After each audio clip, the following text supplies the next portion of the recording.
Bab 391. Xiao Hu tidak akan bangun pada awalnya, dan mungkin harus tidur selama setengah bulan sebelum menyerap semua kekuatannya. Tapi Xiao Hu mendengarnya, ia mendengar suara tuannya. Kultivasi ganda apa? Belahan jiwa. Saat dia bangun, apakah dia akan menghadiri pernikahan antara tuannya dan Mo Yue? Xiao Hu ketakutan bangun dalam sekejap, memamerkan giginya dan menggertakkan cakarnya. Menatap Mo Yue dengan iri, Xiao Hu berkata, "Tuan, jangan tertipu." "Tuan, Anda memiliki hutan untuk dipilih, mengapa Anda menggantungnya?" Puff. Jun Jiu mendengus dan tertawa terbahak-bahak. Dia mengulurkan tangannya untuk mendorong Mo Yue dan tidak mendorongnya pergi. Dia mengangkat kepalanya untuk melihat wajah gelap Mo Yue, dan bibirnya melengkung. "Xiao Hu benar. Sepertinya aku bingung dengan meninggalkan hutan untukmu. 100 hutan, plus ayolah, itu tidak sebagus pohon seperti milikku." "Xiao Jiwer, apakah kamu yakin akan kehilangan uang?"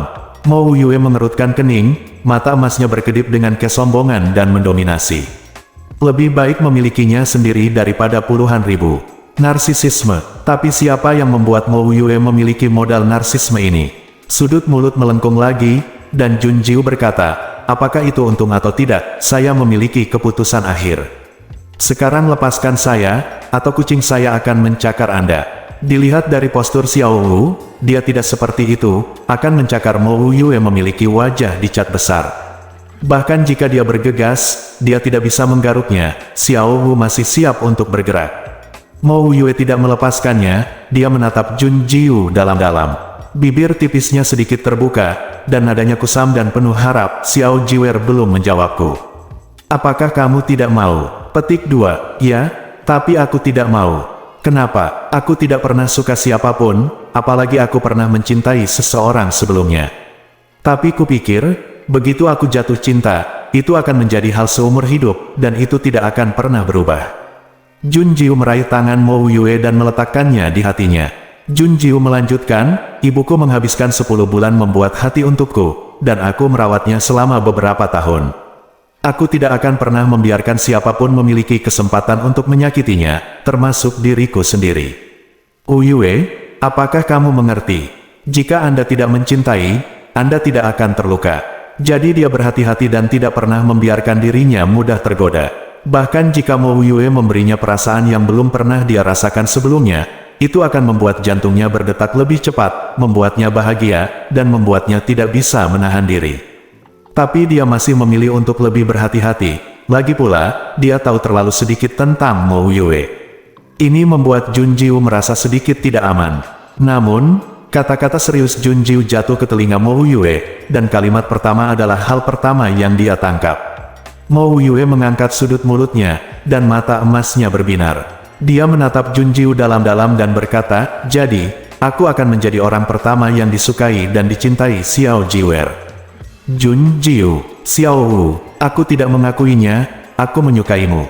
Sudut mulutnya berkedut, Jun Jiu memelototi Mo Yue dengan marah. Mo Yue masih tersenyum, menawan dan menggoda. Dia mengangkat dagu Jun Jiu, dan menciumnya sebelum Jun Jiu sempat bereaksi. Di bibir yang agak dingin, ujung lidah dengan licik menembus gigi putih. Ketika Jun Jiu mengerutkan kening dan hendak menyerang, sesuatu yang dingin jatuh ke mulutnya, lalu Mo Yue mundur. Benda itu meleleh di mulut, Jun Jiu bahkan tidak punya waktu untuk bereaksi apa itu. Dia mengerutkan kening dan menatap Mo Yue, "Apa yang baru saja kamu beri makan padaku?" "Darah." Jun Jiu. Mo Yue menundukkan kepalanya, dan dahinya dengan ringan bertumpu pada dahi Jun Jiu. Sepasang mata emas menatap mata Jun Jiu yang sangat dekat. Melihat mata Mo Yue, Jun Jiu tidak bisa menahan diri untuk tidak tenang. Dia berkata, "Aku bersumpah dengan hati dan jiwaku, semua yang aku miliki adalah milikmu. Tidak masalah jika kamu masih tidak mencintaiku. Seluruh waktuku dapat dihabiskan menunggumu, Xiao Jiwer, sampai kamu menemukan saya pilihan terbaik Anda." Tidak baik terlalu percaya diri. Itu bukan kepercayaan diri. Mo Yue mengangkat sudut bibirnya, dan berkata dengan senyum jahat, "Aku unik, dan aku milik Xiao separuh Jiwer lainnya." Mendominasi dan menggoda, kepemilikan meledak. Jantung Jun Jiu berdebar 2 kali, jika dia tidak tenang dan tenang, seorang gadis biasa akan melemparkan dirinya ke pelukan Mo Yue sejak lama. Junjiu berpikir bahwa Mo Yue benar, dia memang unik, dan sulit menemukan yang lain di dunia. Suara Xiao Hu tiba-tiba dan diam-diam bergema di benak Junjiu. Tuan tergoda, mata Junjiu berkilat, dan dia mendorong Mo Yue pergi dengan wajah dingin. Kali ini didorong dengan mulus, dan Junjiu melangkah mundur ke tepi kolam yang jauh lebih jauh dari Mo Yue. Xiao Hu datang dan berdiri di belakangnya, Mao Tong menatap lurus ke arah Mo Yue. Junjiu terbatuk, Suamsiu tidak membuat janji. Aku akan terus berlatih, Wu Yue, apa yang harus kamu lakukan? Petik 2. Mo Yue melengkungkan bibirnya dan menatap orang dan kucing itu. Mantan menghindarinya jelas bersalah karena dia mendengar suara Xiao Hu. Tertarik, Xiao Jiwer, yang hanya menggoda tapi tidak menikah, jelas pengecut. Tidak apa-apa, Xiao Jiwer sangat imut. Selama dia menggodanya, tidak masalah apakah dia menikah atau tidak. Pada akhirnya, dia menggodanya kembali ke rumah, dan akan baik-baik saja jika dia bisa menikahinya. Ada juga Xiao Hu yang patut dipuji karena setia kepada Tuhan. Singkatnya, Mo Yue sedang dalam suasana hati yang sangat baik. Harapan Mo Yue adalah bahwa Xiao Jiwer menolak untuk menyetujui kultivasi ganda. Itu sebabnya dia bersiap untuk melakukan yang terbaik, yang hanya baik untuk Junjiu dan tidak buruk. Itu hanya menguncinya, dan tidak mungkin menggandakan kultivasi dengan siapapun kecuali dia Junjiu. Dominasi dan posesif klan naga membuat Mo Yue harus membuat segel terlebih dahulu. Pikiran di atas hanya sesaat. Mo Yue tersenyum jahat, dan melangkah keluar dari mata air Lingsu. Mata air membasahi pakaiannya, dan pakaiannya basah kuyup dan menempel di tubuhnya, membentuk sosok yang sempurna dan menarik. Peks, perut, kaki panjang itu, mengisap. Junjiu membuang muka dengan susah payah. Cantik dan menarik. Mo Yue, Jiwer kecil, mari berkultivasi dengan ketenangan pikiran. Dengan darah hatiku, pencerahan tidak akan gagal. Petik 2. Apakah darah jantung memiliki efek seperti ini? Junjiu menyentuh bibirnya, dan dari sudut matanya, dia melihat Mo Yue menatapnya. Suhu di ujung jari dan bibir langsung naik menjadi panas terik. Junjiu menatap Mo Yue berpura-pura tenang. Begitu, apakah kamu masih pergi? Ayo pergi. Melihat Mo Yue menghilang dari pandangan, Junjiu perlahan mengeluarkan seteguk udara kotor. Xiao Hu memiringkan kepalanya dan menatapnya. Tuan tergoda. Ya, aku tergoda, tapi aku tidak berjanji padanya. Jatuh cinta adalah hal seumur hidup, betapa merepotkannya. Junjiu menyentuhnya, bibir lagi, lalu tutup matamu dan duduk di mata air Lingsu, dan bermeditasi lagi. Mo Yue benar, dia tidak gagal lagi kali ini. Xiao Hu memandang Junjiu, lalu berbaring lagi dan membentuk setengah lingkaran.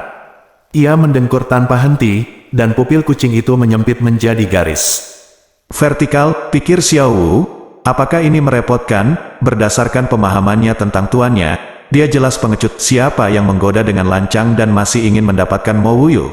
Tetapi, Xiao Wu mengguncang janggutnya dan mendengus dingin. Apapun yang dilakukan tuannya adalah benar. Sebagai master, kipas tanpa otak harus mendukung master tanpa syarat. Anggap saja itu tidak pernah terjadi. Ketika Junjiu sedang berkonsentrasi untuk berlatih di sini, Fang Gu berdiri diam di pinggir jalan tidak jauh dan menunggu. Bab 392. Itu berjalan dengan sangat baik, dan Junjiu berhasil mencapai pencerahan. Dia membuka matanya dan hendak berbagi kabar baik dengan Xiao Hu. Tapi dia menoleh dan melihat Xiao Hu menggulung dirinya menjadi bola putih dan tertidur lelap lagi. Mengangkat tangannya, Junjiu dengan lembut menyentuh Xiao Hu. Dia bisa merasakan bahwa Xiao Hu dalam kondisi yang sangat baik sekarang. Sudut mulutnya meringkuk, dan Junjiu bangkit dan berjalan keluar dari sumber air panas. Energi mata air Lingsu terserap seluruhnya, sehingga mata air tersebut juga berubah kembali menjadi mata air panas. Mengenakan pakaian bersih, Junjiu mengeringkan rambutnya yang basah dengan kekuatan spiritual. Dia tidak bisa menahan desahan. Saya tidak menyangka upaya telaten Wu Yue memiliki efek yang begitu ajaib.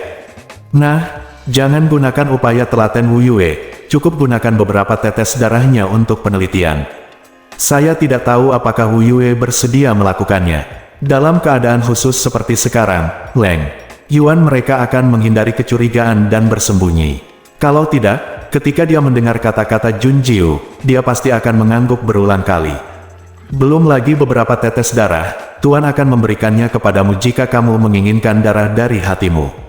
Pesona seorang belahan jiwa berhasil mengubah sang majikan yang mungkin telah melajang selama ribuan tahun menjadi seorang penggoda. Tentu saja, hanya Junjiu yang akan digoda. Menghitung waktu, 7 hari telah berlalu.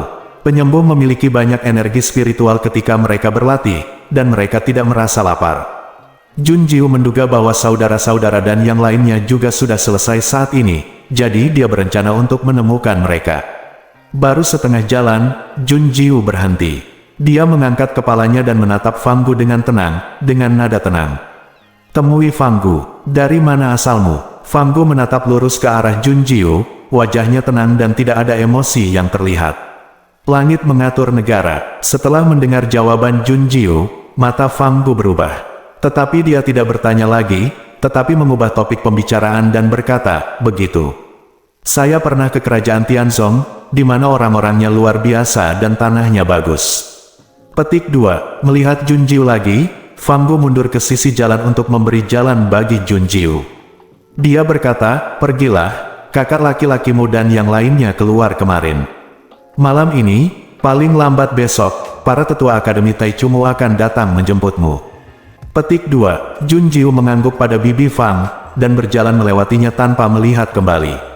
Sebaliknya, Fanggu yang terus memperhatikan arah keberangkatan Junjiu, dan hanya ketika tidak ada orang di sekitarnya, dia menunjukkan emosinya yang rumit. "Pertanyaan di hati saya sudah 100% terkonfirmasi. Mengetahui bahwa Junjiu adalah putri Jun Mingye dan Nona Mendong, Bibi Fang tidak tahu harus berbuat apa untuk sementara waktu. Haruskah saya memberitahu dia semua yang saya tahu, atau berpura-pura bahwa saya belum pernah melihatnya sebelumnya? Dia perlu memikirkan hal ini dengan hati-hati. Junjiu aman di Akademi Taichu saat ini, jadi tidak perlu khawatir." Di luar gubuk jerami, saudara Mu Jingyuan, King Yu dan Fu Linzan semuanya ada di sini. Melihat Junjiu datang, mereka datang untuk menyambutnya sambil tersenyum. Setelah beberapa kesopanan, mata Junjiu berbalik. "Ji Yiming belum keluar." "Yah, dia selalu suka malas, jadi aku harus menunggu." "Junjiu, setelah kamu kembali ke Akademi Taichu, jangan lupa untuk menghubungi kami melalui surat. Lin Suang dan saya akan menulis surat kepada Anda dari waktu ke waktu ya," kata Fu Linzan sambil tersenyum.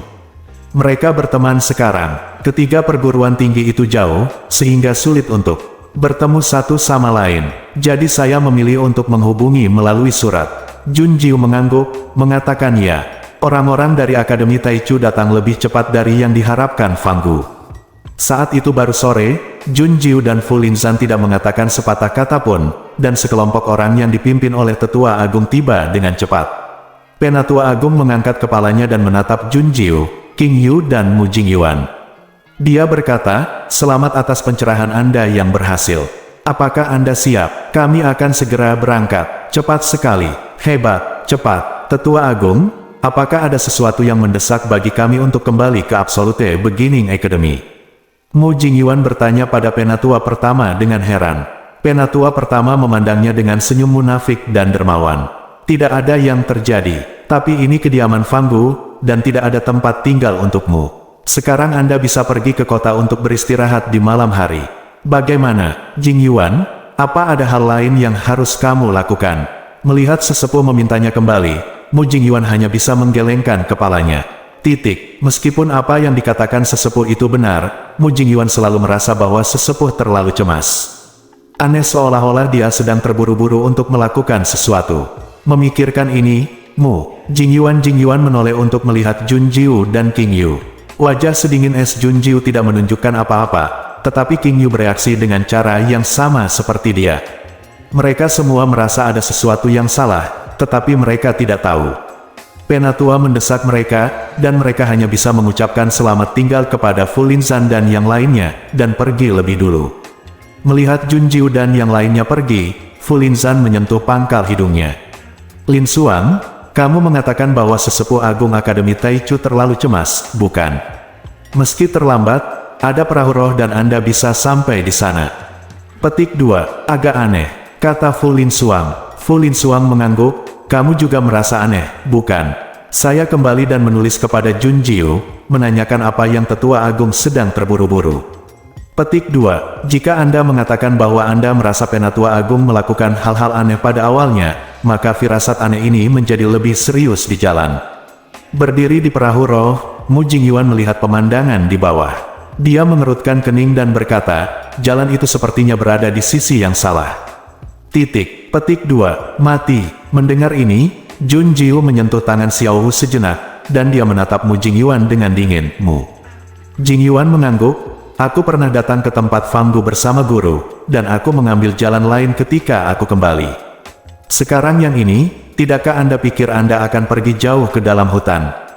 Petik 2. Saat kata-kata mencurigakan Mu Jingyuan jatuh, perahu roh bergetar dan tenggelam. Perahu berhenti, mereka saling memandang, dan mereka semua merasa aneh. Jun Jiu secara naluriah membunyikan alarm, dan dia mengingat analisis Penatua Agung, mengerutkan kening keriput. Jun Jiu merendahkan suaranya dan memperingatkan Mu Jingyuan dan King Yu, hati-hati. Petik 2. Hati-hati dengan apa? Mu Jingyuan masih bertanya-tanya. Pada saat ini perahu berhenti, dan Penatua Agung memimpin orang-orang turun terlebih dahulu, dan mengirim seseorang untuk menyuruh mereka turun dari perahu. Kapal roh dikendalikan oleh Penatua Agung, dan mereka tidak dapat mengambil alih. Jadi Jun Jiu turun dari kapal dengan cepat dan bertemu langsung dengan Tetua Agung. Jun Jiu menatapnya dengan dingin dan langsung berkata, untuk apa sesepuh agung menghentikan perahu? King Yu maju selangkah, berdampingan dengan Jun Jiu, menatap yang lebih tua dengan serius. Tampaknya Tetua Agung tidak tidak ingin melakukannya. Hanya Mu Jingyuan, yang memiliki tanda tanya di wajahnya, tercengang dan bingung. Penatua hebat, apa yang kamu bicarakan, kakak pendeta? Berhentilah berpura-pura. Kamu bersama Jun Jiu sepanjang hari, tahukah kamu? Tim 9, bukankah Jun Jiu menggunakan harta untuk memikatmu ke dalam geng? Nada Yunni cemburu, dan dia berjalan keluar dari hutan, dengan sekelompok pria berbaju hitam di belakangnya. Pria berbaju hitam dan orang-orang yang dibawa oleh Tetua Agung menyebar mengelilingi Jun Jiu dan yang lainnya. Pedang diarahkan secara langsung, situasinya tidak baik. Mu Jingyuan masih terkejut saat melihat Yunni. Yunni, kamu telah menerobos. Tentu saja, dia dengan bangga mengangkat dagunya. Yunni terlalu malas untuk berpura-pura lembut dan baik hati. Dengan wajah tercabik-cabik, dia menatap Jun Jiu dengan tajam, dan berkata, Jun Jiu, serahkan harta itu dengan patuh, dan teknik latihan tubuh Tian Wuzongmu. Kalau tidak hidupmu akan lebih buruk daripada kematian. Bab 393. Mata Jun Jiu meredup, dan dia menatap Yunni dan Tetua Agung dengan dingin. Dia bertanya, teknik pemurnian tubuh. Apa yang kamu ingin teknik pemurnian tubuh lakukan? Mungkinkah lapisan keempat teknik pemurnian tubuh ada di tanganmu? Mata King Yu menoleh untuk memikirkan kemungkinan tertentu, dan wajahnya kaget muram. Tebakan mereka sebelumnya mungkin menjadi kenyataan. Sekarang hal-hal telah terjadi, Penatua Agung terlalu malas untuk menyembunyikan apapun. Saat dia berencana menyerang Jun Jiu, dia siap membeberkan semuanya. Dia mencibir dengan mencibir, menatap Jun Jiu dan King Yu dan berkata, itu benar. Tingkat keempat dari teknik pemurnian tubuh ada di tangan orang tua itu, kamu bicarakan. Mu Jingyuan kepalanya semakin besar, dia melihat ke kiri dan ke kanan. Di wajah mulia dan tampan, ada kebingungan yang tak terlukiskan. Dia ingin bertanya pada Jun Jiu dan King Yu, tapi dia tahu sekarang bukan waktunya. Jadi Mu Jingyuan berdiri di samping mereka, menatap yang lebih tua dan mengerutkan kening dan berkata, Elder, jika Anda mengancam kami dengan menjebak kami di sini, bukankah Anda takut guru tidak akan dapat menjelaskan Anda jika Anda mengetahuinya? Hahaha, Mu Jingyuan, dekan mungkin terlalu naif untuk membesarkanmu, kan? Apakah menurutmu setelah lelaki tua itu mengambil tindakan, dia akan membiarkan salah satu dari kalian pergi hidup-hidup? Penatua itu menyeringai, matanya gelap dan kejam, dan dia menatap Jun Jiu-san dan yang lainnya. Dia menembak mati-matian, dan sudah menyiapkan rencana yang komprehensif. Dia harus mendapatkan metode latihan tubuh Tian Wuzong. Kemudian serahkan Jun Jiu dan King Yu ke tahanan surgawi, meninggalkan Mu Jingyuan untuk membunuh mereka. The Great Elder memiliki kepercayaan penuh. Dia secara pribadi pergi untuk membunuh ketiga bocah nakal dan pelacur ini, sangat mudah. The Great Elder melanjutkan dengan mengatakan, Jun Jiu, dengan patuh menyerahkan pikiran dari teknik pelatihan tubuh. Ada juga harta yang diinginkan tahanan, Anda tahu apa itu? Serahkan, dan saya akan membuat kematian Anda lebih mudah dan kurang menyakitkan. Penyiksaan, apakah kamu mendengar semuanya? Junjiu, apa yang masih kamu lakukan? Yunni menghunus pedangnya, menunjuk ke Junjiu dan minum. Junjiu tidak menjawab, dia menganalisis medan, situasi, dan tindakan pencegahan, mengalahkan. Hanya mereka bertiga yang tidak bisa bertarung. The Great Elder adalah Great Spiritualis tingkat kelima, dan dia dapat dengan mudah membunuh mereka semua sendirian, melarikan diri. Sebuah terobosan harus dibuka terlebih dahulu. Melihat Junjiu tidak berbicara, King Yu melangkah maju dan menyamping untuk menghalangi Junjiu. Dia menatap sesepuh agung dan Yunni dengan mata tajam, marah dan dingin, dan berkata, ingin melatih pikiranmu. Kamu bisa, tapi kamu harus membiarkan adik perempuan dan saudara laki-lakiku pergi dulu dari Sekte Tianwu. Orang-orang lebih tahu dari saya tentang mentalitas teknik pelatihan tubuh Tianwuzong. Saudara Imam, dia sama sekali tidak ada hubungannya dengan masalah ini. Anda tidak melepaskannya, maka pada akhirnya Anda tidak akan mendapatkan apa-apa. King Yu tahu bahwa kemungkinan negosiasi adalah 0, tapi dia harus mencoba. Sebagai kakak senior, bagaimana dia bisa membahayakan Junjiu? Dalam situasi saat ini, mereka tidak dapat bertarung sama sekali, dan sulit untuk melarikan diri jika ingin melarikan diri. Cara terbaik baginya untuk tetap tinggal dan menahan mereka, dan membiarkan Junjiu dan Mu Jingyuan, yang tidak ada hubungannya dengan masalah ini, pergi. Hahaha, naif. Orang tua itu berkata, tidak ada dari kalian yang mau pergi. Tidak mungkin untuk tawar-menawar dengan orang tua itu. Jika kamu tidak mengatakannya, maka kamu akan ditangkap dan disiksa secara perlahan, dan kamu akan selalu mengatakannya. Penatua memberi perintah, memerintahkan semua pria berbaju hitam dan murid untuk pergi. Mereka semua adalah pelayan setia yang diam-diam dia kembangkan. Dia tidak takut tahanan surga akan mengetahuinya, dan dia tidak takut Dekan Taichu akan mengetahuinya. Dia harus berhasil. Dia menyaksikan dengan dingin ketika pria berbaju hitam dan murid-muridnya menyusutkan pengepungan, mengarahkan pedang ke arah mereka. Junjiu memasukkan Xiao Hu ke dalam pelukannya, dan transmisi suara memberitahu mereka, sisi kanan adalah yang paling lemah. Nanti aku akan menaburkan kabut beracun, yang bisa menjebak Penatua Agung dan Yunni untuk sementara waktu. Ambil kesempatan ini dan serang dari kanan. Petik 2. Bagus. Mendengar itu, Mu Jingyuan mengangguk berat di dalam hatinya, King Yu melihat lebih dalam dan berkata, adik muda, kamu duluan. Apapun yang terjadi jangan melihat ke belakang. Petik 2. Orang-orang bergegas, dan mereka akan berhadapan langsung. Tingkat kultivasi Junjiu adalah yang terendah, tetapi dia memegang bayangan di tangannya dan mengandalkan gerakan cepat hantu untuk dengan cepat berpindah-pindah di antara pria berbaju hitam dan para murid. Dia tidak bisa mengalahkan orang-orang ini dalam hal kekuatan spiritual, tapi dibandingkan dengan pertarungan jarak dekat, dia mungkin tidak kalah. Di antara mereka, Mu Jingyuan adalah yang terkuat, dan dia menanggung beban gelombang kebencian terbesar. King Yu membantunya dari samping, sehingga orang-orang berbaju hitam ini dan murid-muridnya tidak diizinkan mendekati mereka sama sekali. Satu sisi situasi buntu, sambil dengan tenang menunggu sinyal Junjiu. Mereka secara bertahap mendekati sisi kanan pengepungan, Tetua Agung. Dan Yunni menatap dan tidak menemukan yang salah. Semakin dekat, semakin dekat. Junjiu masih ingat jalan ketika dia datang menerobos dari sisi kanan. Mereka akan dapat kembali ke mata air Lingsu dengan berjalan lurus ke depan. Sekarang pilihan terbaik mereka adalah untuk kembali ke musim semi Lingsu, Bibi Fang. Tidak peduli seberapa ambisius Penatua Agung, dia tidak akan pernah berani melakukan apapun di sana. Bayangan di tangannya terbalik, dan Junjiu memotong tenggorokan pria berbaju hitam itu dengan pisau.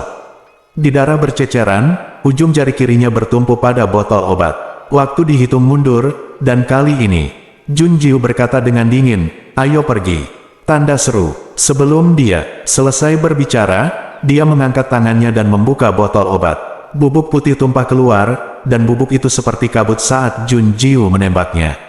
Bubuk obat ini memiliki efek melumpuhkan yang kuat, yang diteliti Junjiu berdasarkan penelitian sebelumnya, pengalaman tempur yang sebenarnya ya. Tapi dia masih tidak tahu seberapa besar efek bubuk obat pada guru spiritual yang agung, dan dia tidak bisa mengendalikannya sekarang. Dia hanya berharap itu akan bertahan lebih lama. Begitu bubuk obat keluar, pria berbaju hitam dan Muridnya langsung menjadi kaku dan lambat dalam sekejap mata. Mereka dibunuh oleh Jun Jiu dan ketiganya bersama-sama setelah membunuh 7 atau 8 orang. Sebuah celah terbuka di sisi kanan pengepungan. Jun Jiu dan yang lainnya bergegas keluar tanpa menoleh ke belakang. Yunni terkejut, jangan biarkan mereka kabur. Petik 2. Setelah meneriakkan kata-kata itu, Yunni menyadari bahwa tindakannya sangat lambat dan sulit.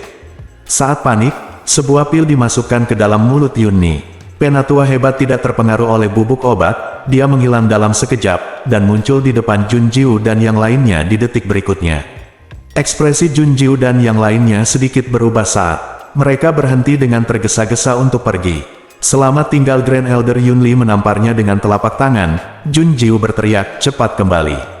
Boom, telapak tangan menghantam seperti badai, mereka mengelak secepat mungkin, tetapi mereka masih tersapu oleh telapak tangan. Segera, saya merasakan dada sesak dan semburan rasa sakit. Mendongak, Tetua Agung tertawa dan menatap mereka.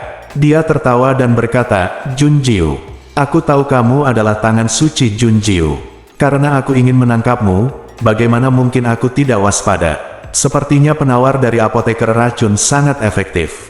Aku telah menghabiskan banyak uang untuk membeli banyak itu. Sialan, tanda seru, The Great Elder sudah waspada. Yunni mengambil penawarnya saat ini, mendapatkan kembali mobilitasnya dan melangkah mendekat. Dia mengunci Jun Jiu dengan erat dan berkata, kakek, berikan Jun Jiu kepadaku. Senyumni melangkah mundur untuk membuka jalan. Yunni keluar dengan semangat, tapi menabrak 2 orang yang berdiri di depan Jun Jiu. Mu Jingyuan dan King Yu menatapnya dengan tamak. Mu Jingyuan berkata, Yunni, bahkan tidak memikirkannya. Kamu adalah seorang guru spiritual yang hebat. Apakah kamu memiliki wajah untuk menggertak seorang guru spiritual tingkat 5? Bab 394. Wajah. Hahaha. Yunni menutup mulutnya dan mencibir, berapa banyak usaha yang aku habiskan untuk mendekati Jun Jiu. Untuk membuatnya mempercayaiku dan menerimaku. Aku mencoba yang terbaik, gagal beberapa kali dan gagal, terpaksa mengambil tindakan untuk mempermalukanku.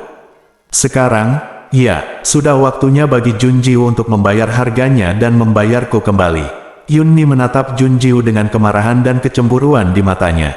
Dia menyebabkan begitu banyak masalah untuk Jun Jiu, tetapi pada akhirnya, dia diubah menjadi keberuntungan oleh Jun Jiu, dan dia tidak memiliki kesempatan untuk bermain sama sekali. Sebaliknya, setiap kali Jun Jiu menjadi lebih baik, itu menjadi kesialannya. Dia tidak hanya mengecewakan kakeknya, tetapi dia hampir dihukum oleh saudari Hong Ying. Setiap kali Yunni memikirkan hal ini, dia tidak sabar untuk memotong Jun Jiu menjadi beberapa bagian untuk melampiaskan amarahnya. Yunni, Jun Jiu, kamu tidak terlalu kuat. Bisakah kamu bahkan melukai serius saudari Hong Ying? Saudari Hong Ying adalah paranormal hebat tingkat kedua, dan aku adalah paranormal hebat tingkat pertama yang baru saja menerobos. Masuk akal bahwa saya tidak perlu membiarkan Anda mendekati Jun Jiu selangkah demi selangkah dengan seringai. Yunni melanjutkan, saya akan melakukan yang terbaik untuk menunjukkan kepada Anda kekuatan guru spiritual saya yang hebat. Jun Jiu menatap Yunni yang mendekat dengan dingin. Dia mendongak dan melirik. Mu Jingyuan dan King Yu ditatap oleh sesepuh. Paksaan dari guru spiritual agung tingkat 5 jatuh, membuat Mu Jingyuan dan King Yu tidak bisa bergerak, apalagi membantunya.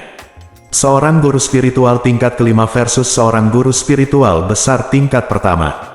Mata dingin Jun Jiu sedikit redup.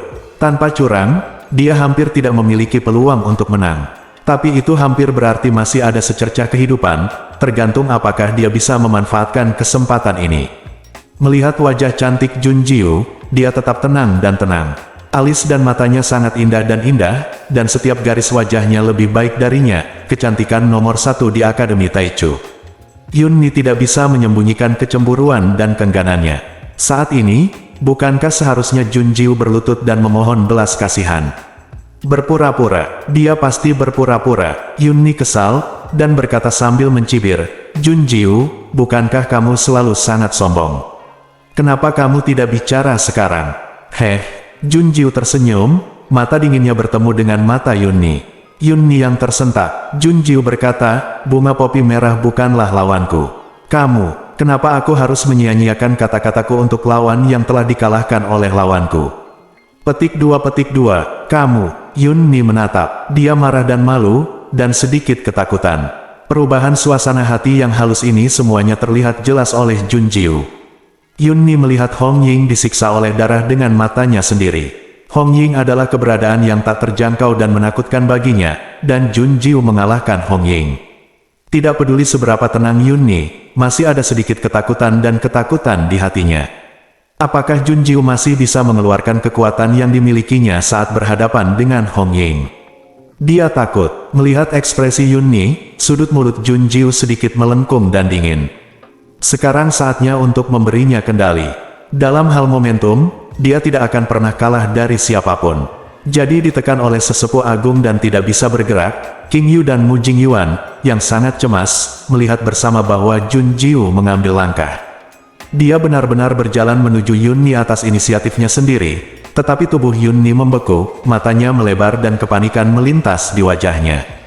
Junjiu mengerutkan bibirnya, dan mencibir, setiap langkah tidak panjang atau pendek, dan matanya dingin dan mengancam saat dia mengunci Yunni. Melihat Yunni mundur tanpa sadar, Junjiu mencibir, "Mengapa, guru spiritual yang hebat itu takut? Saya hanya seorang guru spiritual tingkat 5, apa yang kamu takutkan?" Junjiu, "Berhenti." Yunni panik. Tentu saja Junjiu tidak akan berhenti. Dia maju selangkah, dan Yunni mundur selangkah. Ketakutan dan ketakutan di hatinya dimainkan sepenuhnya oleh bidang kendali Junjiu saat ini. Menatap mata Junjiu, Yunni tidak bisa mengendalikan pikirannya. Dia merasa seperti dikutuk, jelas bukan Jun. Ini bukan perasaan lawan Junjiu. The Great Elder juga melihat ini, dan matanya berkilat kecewa.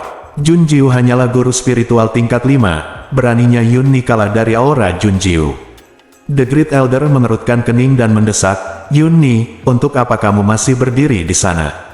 Tangkap Junjiu dengan cepat." "Kakek, aku, petik 2. Jika kamu tidak bergerak, maka aku akan datang lebih dulu." Suara dingin Junjiu jatuh ke telinganya, tanpa sadar Yunni gemetar. Dalam keadaan kesurupan, dia sepertinya melihat adegan Junjiu Sui melecehkan Hong Ying lagi, jantungnya berdebar kencang, dan dia ketakutan. Jelas bisa menyerang, karena ketakutan Yunni berubah menjadi pertahanan. Inilah yang diinginkan Junjiu. Dia tidak memiliki peluang untuk menang melawan guru spiritual tingkat 5 melawan guru spiritual besar tingkat pertama. Tapi selama Yunni mengungkapkan kekurangan dan kelemahannya, kekuatan spiritualnya akan memperbesar kelemahan ini tanpa batas. Hanya ada satu kesempatan dan dia tidak bisa gagal. Melangkah ke arah Yunni, Junjiu memegang Yu Ying dengan erat di tangannya. Peluangnya adalah pertempuran jarak dekat. Satu pukulan harus berhasil agar memiliki kesempatan untuk membalikkan keadaan. Menghadapi Yunni, Junjiu mengerahkan kekuatan spiritualnya secara maksimal. Dalam sekejap mata, dia bergegas ke arah Yunni dan mendekatinya. Yunni bahkan tidak memikirkannya, dia menghunus pedangnya dan menebasnya dengan tergesa-gesa dan bingung. Junjiu memutar tubuhnya berjinjit, menghindari pedang dengan mudah. Dia mengangkat tangannya untuk menggenggam pergelangan tangan Yunni dan menariknya, jaraknya diperpendek lagi. Yunni panik dan menepuknya. Junjiu seperti ikan licik, berputar-putar di sekitar Yunni dan bersembunyi di belakangnya. Yunni masih ingin bergerak, tapi Junjiu menyipitkan matanya dengan dingin. Hantu itu menusuk kulit Yunni setengah inci dengan tajam. Darah mengalir dari lukanya, dan rasa sakit mencapai pikiran Yunni sebelum dia menyadari bahwa dia telah jatuh ke tangan Junjiu. Mata Yunni terbuka lebar, dan Yunni sangat ketakutan. "Aduh, terjadi lagi." Beginilah cara Junjiu mengalahkan saudari Hong Ying. Apakah dia benar-benar seorang guru spiritual tingkat 5? Jangan bergerak, menghadapi yang lebih tua. Mendongak, saya melihat kekecewaan dan ketidaksenangan di wajah tetua agung. "Ayah," seperti anak laki-laki. Yunni mengira Junjiu telah meledak untuk mengalahkan Hong Ying, tetapi dia tidak melihat bahwa Junjiu hanya menggertak.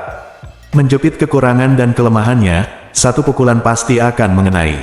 Melihatnya dengan matanya sendiri, sementara Penatua Agung kecewa, dia tidak bisa menahan rasa takutnya pada Junjiu. Berapa umur Junjiu? Ada rencana dan momentum seperti itu.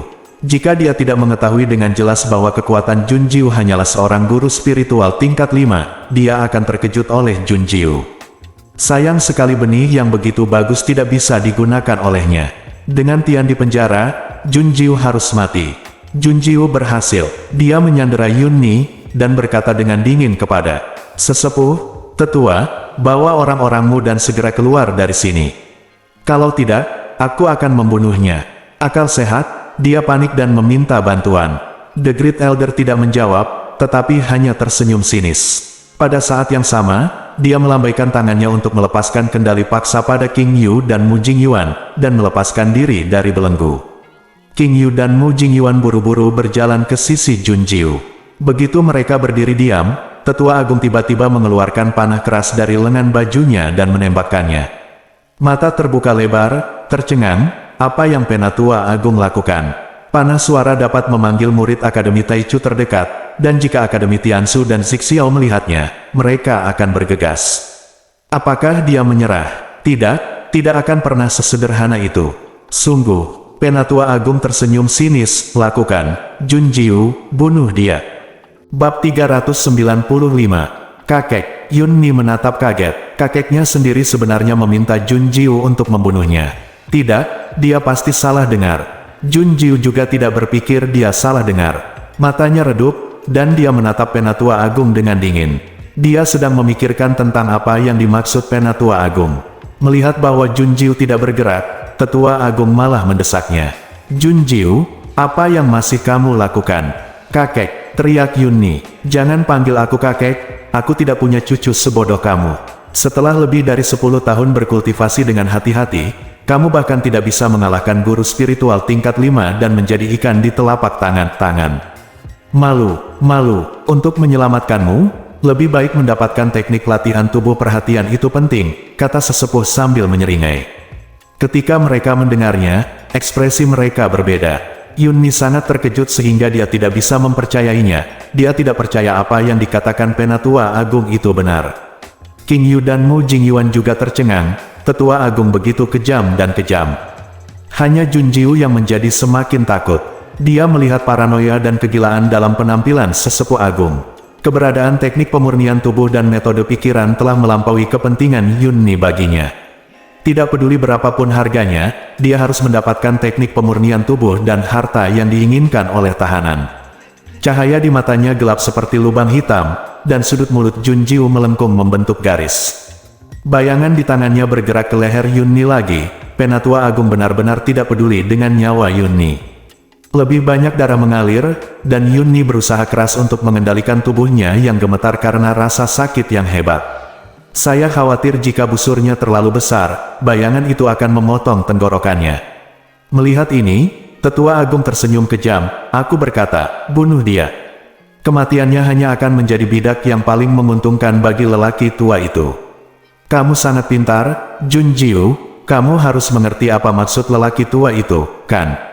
Melihat Penatua Agung, dengan senyum di wajahnya, sesuatu terlintas di benak Junjiu. Dia segera berteriak, "Mu Jingyuan, saudaraku, minggir." Tapi pengingatnya sudah terlambat. Guru spiritual agung tingkat kelima menghilang dalam sekejap, dan muncul di depan Anda dalam sekejap. Perbedaan basis kultivasi mereka terlalu besar, dan mereka tidak bereaksi sama sekali. Belati di tangan sesepuh benar-benar dimasukkan ke dada Mu Jingyuan. "Engah, Mu Jingyuan." Mata King Yu membelalak tak percaya. Ekspresi Junjiu juga berubah. Dia menatap yang lebih tua. The Great Elder menyeringai, dan menenggelamkan belati dengan cara yang menyeramkan. Melihat darah menyembur keluar dari dada Mu Jingyuan tak terbendung, membasahi pakaiannya, menetes ke tubuhnya dan menyatu menjadi genangan darah. "Tetua Agung, kamu." Mu Jingyuan gemetar, menatap Tetua Agung dengan mata terbelalak tak percaya. "Hahaha." Penatua Agung mengangkat kepalanya dan tertawa, mengulurkan tangannya dan mendorong Mu Jingyuan ke bawah dan jatuh ke tanah dengan keras. Genangan darah menjadi lebih besar. Menatap Junjiu, Tetua Agung tersenyum kejam.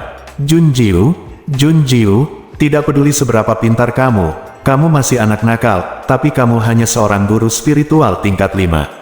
Apa yang kamu lawan dengan orang tua ini?" Junjiu menggigit bibirnya, menatap lurus pada yang lebih tua tanpa menjawab. The Great Elder melanjutkan dengan mengatakan, "Jiang masih tua dan panas. Yunni, Hong Ying tidak bisa menjagamu. Orang tua itu secara pribadi akan keluar dan menjatuhkanmu dengan mudah. Dengan patuh menyerahkan teknik latihan tubuh dan harta karun. Kalau tidak, Tetua Agung, berkata matanya tertuju pada King Yu.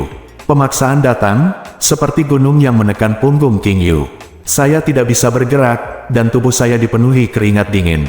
King Yu hanya bisa memutar matanya, dan dengan putus asa memberi isyarat pada Jun Jiu untuk meninggalkannya sendirian dan pergi. Seorang Master Roh besar tingkat 5 tidak bisa menghadapinya sama sekali.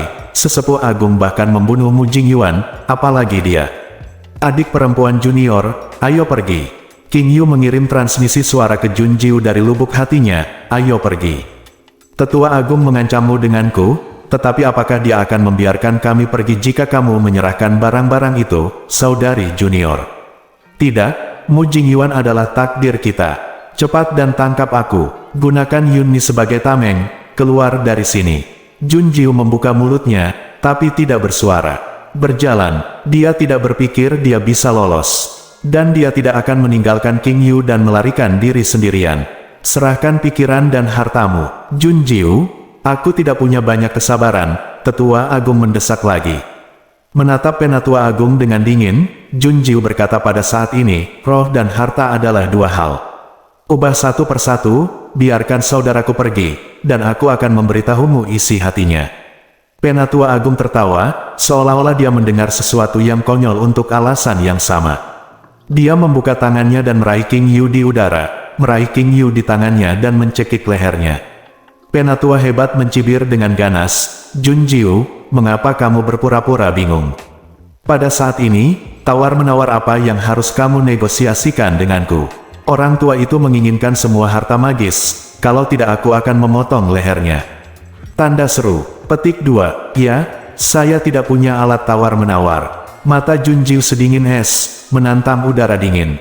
Yunni tidak bisa mengancam Tetua Agung, jadi percuma menyimpannya. Jari giok menangkap bayangan dan mengusapnya, darah panas berhamburan keluar, memercik ke wajah Jun Jiu sedikit demi sedikit, diwarnai dengan warna haus darah dan kejam. Yunni berlutut di tanah, mengulurkan tangannya untuk menutupi lehernya dengan tak percaya, tapi tidak peduli apa yang dia lakukan, dia tidak bisa menghentikan aliran darahnya. Menatap dengan ngeri, Yunni meminta bantuan Tetua Agung. Tetapi ketika dia membuka mulutnya, dia tidak bisa berbicara, hanya darah yang keluar. Kakek selamatkan aku. Melihat leher Yunni terhapus, Tetua Agung jelas tidak sekejam yang dia katakan. Dengan wajah penuh kulit jeruk yang dipelintir dengan ganas, Tetua Agung menatap Jun Jiu. Beraninya kau, kenapa aku menyimpan chip yang tidak berguna? Sekarang mari kita bicara tentang kakak seniorku. Jun Jiu mendongak dengan dingin. King Yu tertegun, membunuh Yunni saat ini, bukankah dia akan membuat marah Tetua Agung? Adik junior kecil, apa yang dia pikirkan? Jun Jiu melanjutkan, Dharma utama dan harta karun, Tetua Agung, simpanlah untuk mimpimu di kehidupan selanjutnya. Mungkin kamu bisa berhasil dalam mimpimu di kehidupan selanjutnya. Sekarang aku ingin kamu membiarkan kakak seniorku pergi. Jiu, kamu bodoh. Kapan kamu berani mengancamku? Tidak mungkin. Tetua Agung tampak muram, dan dia mengencangkan tangannya di leher King Yu. Karena kehabisan napas, King Yu segera berjuang keras, wajahnya berubah pucat dan sakit. The Great Elder meraung, jika Jun Jiu tidak memberinya pikiran dan harta pelatihan tubuh, dia akan mematahkan leher King Yu dengan tangannya sendiri. Dia gelap dan marah di dalam hatinya. Jun Jiu akan menyerah cepat atau lambat, dia bisa mengabaikan hidup atau mati King Yu. Tapi setelah dia membunuh King Yu, yang berikutnya adalah Jun Jiu. Jika Anda tidak mendengarkan ancaman atau iming-iming, Anda akan disiksa.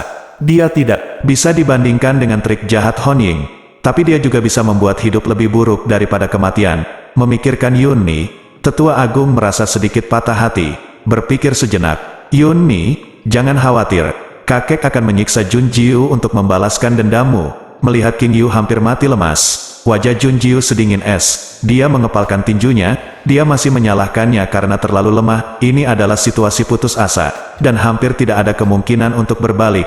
Xiao Ying bersembunyi di lengan baju King Yu, siap muncul. Jun Jiu akan mati, bagaimana dia bisa pergi ke Zhongshan Zong? Namun, saat Xiao Ying hendak muncul, dia mendengar Jun Jiu memanggil dengan dingin, Wu Yue, bunuh dia untukku. Apa? The Great Elder belum pulih dari suara Jun Jiu.